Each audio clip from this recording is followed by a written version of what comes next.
Hey, what's up everyone? Hope you're doing great.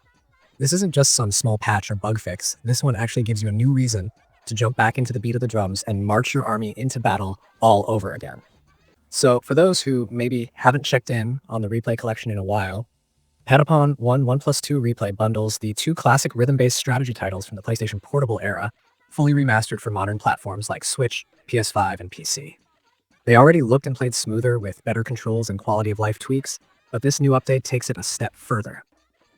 When you load up the game after updating, you'll notice there's now a boss rush challenge mode unlocked once you've cleared the main story. It uses your saved progress, meaning all those upgraded Patapons, rare weapons, and upgraded equipment you've been grinding for actually carry over. That's super satisfying because it rewards the time you've spent building your army instead of resetting everything for a separate mode. Once you enter the boss rush challenge, things escalate fast. The premise is simple, but the execution is brutal in the best way possible. You're thrown into consecutive battles against powerful bosses from the campaign, but they're remixed with increasing difficulty. Their patterns, attack speeds, and sometimes even environmental conditions are tweaked to push your timing and tactics to the limit. You have to stay sharp with your rhythm. One mistimed beat can ruin your chain, and if you lose that momentum, the bosses will tear through your ranks.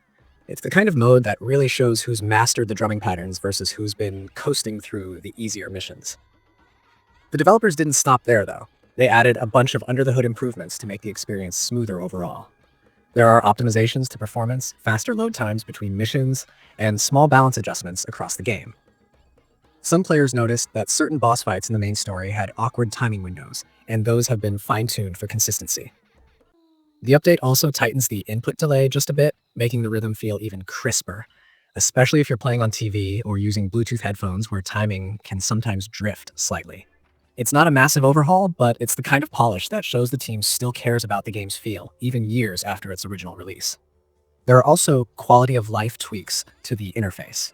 The pause menu now shows more detailed information about your current loadout, so you can better strategize between rounds without jumping out of the mode entirely. Item descriptions are a little clearer, and they added a few small visual effects to make attacks pop more during big boss animations. It's the kind of stuff you might not notice right away, but after a few runs, you start to appreciate how much smoother everything feels. One of the coolest touches in the boss rush challenge is that it scales with your progress. If you haven't maxed out your army or don't have top tier gear, you'll still get a shot at a few manageable bosses early on before the intensity ramps up. But once you've got a full squad of elite Patapons, the mode unleashes the toughest sequences the game's ever had.